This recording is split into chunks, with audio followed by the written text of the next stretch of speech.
In May 1971, two United States congressmen returned from Vietnam with news that would shock the American public. 15% of American soldiers were addicted to heroin. Not experimenting, not occasionally using, addicted. By the time investigators finished, they would uncover something far worse than a drug problem.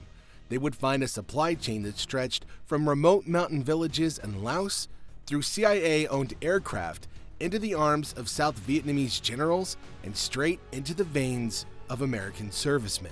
This is the story of the largest heroin epidemic in American military history and the powerful forces that made it possible. In 1971, a U.S. State Department official named Marshall Green coined a term that would become infamous: the Golden Triangle.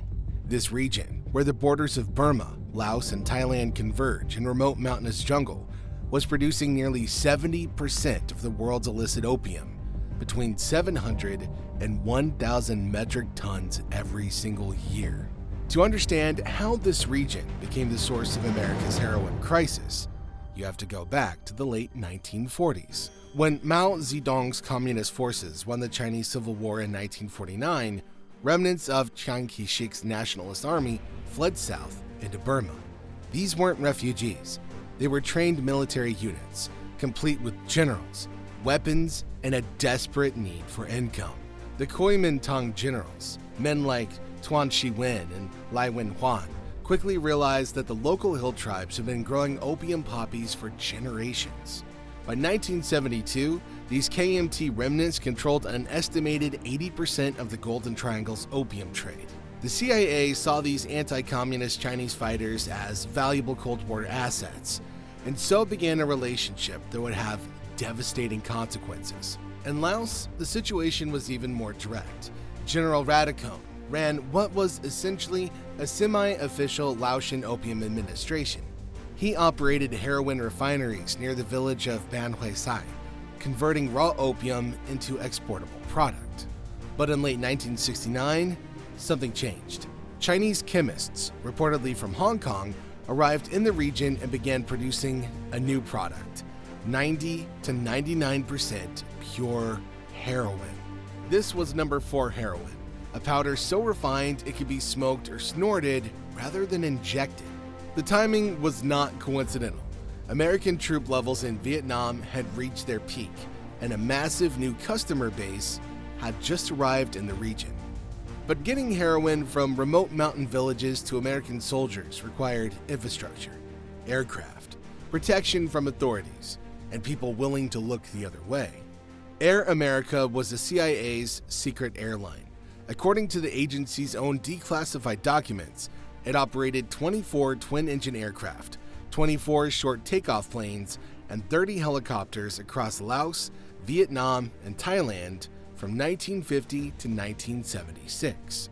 The airline's official mission was to support covert operations against communist forces, but former pilots and officials have testified that the aircraft served another purpose as well. The CIA's internal history, written by Thomas Ahern and declassified in 2009, later conceded that every plane in Laos undoubtedly carried opium at some time. Director of Central Intelligence William Colby admitted the agency did little about it during the 1960s. At the center of this operation was General Vang Pao, the CIA's most important asset in Laos. He commanded the Secret Army, a force of 30,000 Hmong tribesmen who fought the Pathet Lao and North Vietnamese. Joe Nellis, former chief counsel for the House Select Committee on Narcotics, stated in the same PBS documentary, Vang Pao had a heavy hand in the production of heroin in that area. But the drug trade didn't stop in Laos. It extended deep into South Vietnam itself. Vice President and Air Marshal Nguyen Cao Khai used the Vietnamese Air Force to smuggle opium. His sister, Nguyen Tai Lai, ran a major operation out of Pak Se. The president maintained connections to Corsican syndicates and Florida mob boss Santo Traficante Jr., who reportedly visited Saigon in 1968 to secure heroin import rights into the United States. When historian Alfred McCoy attempted to publish these findings in 1972, the CIA's General Counsel Lawrence Houston demanded to see galley proofs from Harper and wrote publishers. The publisher's lawyers found the CIA's complaints completely baseless, and the book was released 2 weeks early. The supply chain was in place, the product was refined, and the customers were about to arrive by the hundreds of thousands. Dr. Lee Robbins was a researcher at Washington University when she received an unusual assignment from the Nixon administration: track down soldiers returning from Vietnam, find out how many were using heroin, and discovered what happened to them after they came home. What she found contradicted everything experts believed about heroin addiction. 34% of Army enlisted men tried heroin while serving in Vietnam. 20% developed physical dependence. At the epidemic's peak, between 25,000 and 37,000 soldiers were regular users. 2 to 3 soldiers died of overdoses every single day. The heroin available to soldiers was extraordinarily pure, 90 to 95%, compared to just 3 to 10% on American streets. A vial cost between $2 and $6 versus $20 for a far weaker product back home. And unlike American heroin, which requires injection, the Vietnamese product was pure enough to smoke or snort. Soldiers would sprinkle it into cigarettes, a method so odorless that officers had no way to detect it. Distribution networks operated openly. 14-year-old girls sold vials at roadside stands. Barracks maids, known as mamasans, brought heroin directly onto military bases. In Saigon's Kowloon district, Chinese syndicates controlled a 4-tier distribution pyramid that reached every corner of American military presence. Historian Alfred McCoy estimated the market was worth $88 million annually. When General Robert Crushman attempted to crack down an IV Corps in June 1971, the price of heroin spiked from $4 to $40 on base. Within a single week, it had recovered to $4. The supply networks were simply too entrenched to disrupt. Eagle Crow, liaison to the Bureau of Narcotics and Dangerous Drugs, told President Nixon something no administration wanted to hear. You don't have a drug problem in Vietnam. You have a condition. Problems are things we can get right on and solve. The question was no longer whether soldiers were using heroin. The question was what to do when tens of thousands of them came home. On June 17, 1971, President Richard Nixon stood before the press and declared drug abuse America's public enemy number 1. He requested $155 million in new funding, bringing the total drug budget to $350 million, up from just $81 million when he took office. Nixon created the Special Action Office for Drug Abuse Prevention and appointed Dr. Jerome Jaffe as America's first drug czar. But the most controversial element of the response came 3 months later. In September 1971, the military implemented what soldiers sarcastically called Operation Golden Flow. The concept was simple. No soldier could board a plane home until they passed a urine drug test. Those who failed would remain in Vietnam for 5 to 7 days of detoxification, then test again. There was no court-martial, no punishment, just a mandatory delay before going home. In the first month, 10.5% of tested soldiers came back positive. That was 1,400 men out of 13,760 tested. Many in the military expected this number to stay high or even climb. Instead, it collapsed. Within months, positive rates fell to around 1%. But the truly remarkable finding came from Dr. Robbins' follow-up research. Of all the soldiers who had been addicted to heroin in Vietnam, only 5% became re-addicted within 1 year of returning home. Just 12% relapsed within 3 years. This contradicted everything the medical establishment believed about heroin. The prevailing assumption was that addiction was permanent, that 90% of users who went through treatment would relapse. Robbins' research suggested something revolutionary. Environment shapes addiction as powerfully as pharmacology.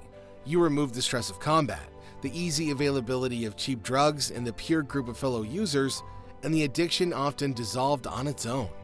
The findings would reshape addiction science for decades, but they also obscured a darker truth. Long-term studies found that drug-positive soldiers had 17.4% mortality over 25 years. compared to just 7.4% for those who tested negative.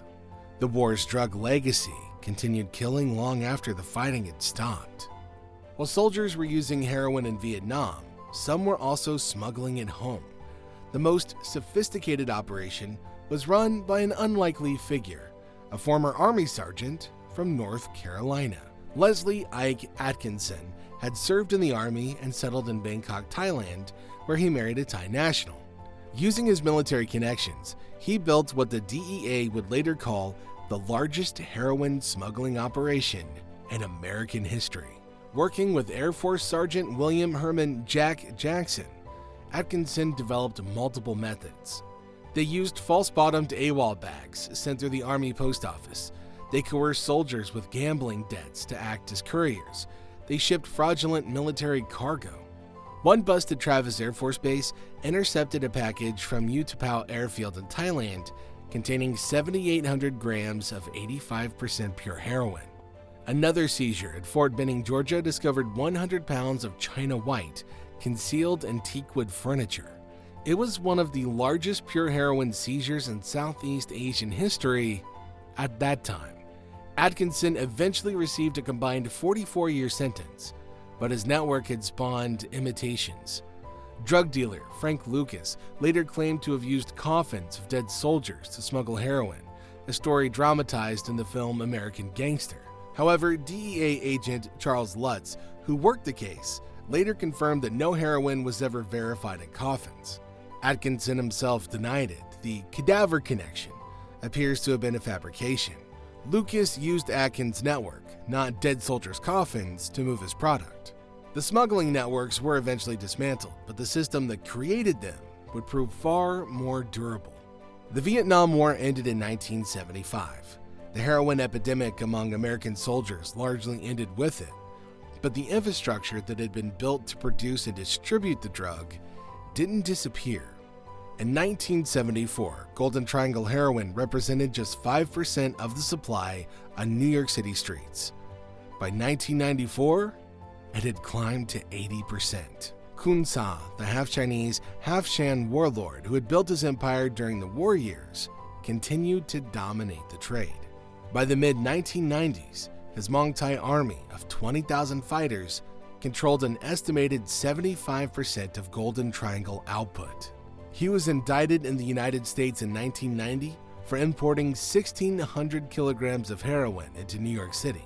He surrendered to the Burmese government in 1996 and lived out his remaining years peacefully in Rangoon, never extradited to face American justice. He died in 2007. The institutions created to fight addiction also left a lasting legacy. On July 1, 1973, Nixon consolidated federal drug enforcement into the Drug Enforcement Administration. Operation Golden Flow pioneered workplace drug testing, a practice that would expand to federal employees under Reagan in 1986 and become standard in American industry. Nixon initially devoted 75% of drug spending to treatment rather than enforcement. Subsequent administrations reversed this ratio, prioritizing interdiction and incarceration over rehabilitation. The VA was unprepared for returning addicts. The first VA drug treatment clinic didn't open until late 1970. According to a Department of Defense study, only 4% of Vietnamese veterans ever received drug treatment at VA facilities. Today, following Myanmar's 2021 military coup, opium cultivation in the Golden Triangle has surged once again. The region produced 40,100 hectares of poppies in 2022, a 33% increase. The trade has pivoted toward methamphetamine, but opium remains. The Vietnam War's heroin trade reveals an uncomfortable truth about modern warfare. When powerful nations pursue covert operations in remote regions, they often ally with whoever controls that ground. And in the Golden Triangle, the people who controlled the ground controlled the drugs. Whether American officials actively facilitated the trade or simply chose not to see it, the result was the same. An epidemic that addicted tens of thousands of American soldiers and left a supply network that would poison American cities for decades to come. If you found this story as disturbing as I did, you should know that there's more. The Vietnam War's black market wasn't just about drugs. There was corruption at every level, from stolen military supplies to currency manipulation to the infamous club system scandal. Click the video on screen to see how deep the corruption went. And if you want more stories like this one, hit subscribe. We cover the untold history of America's wars every week.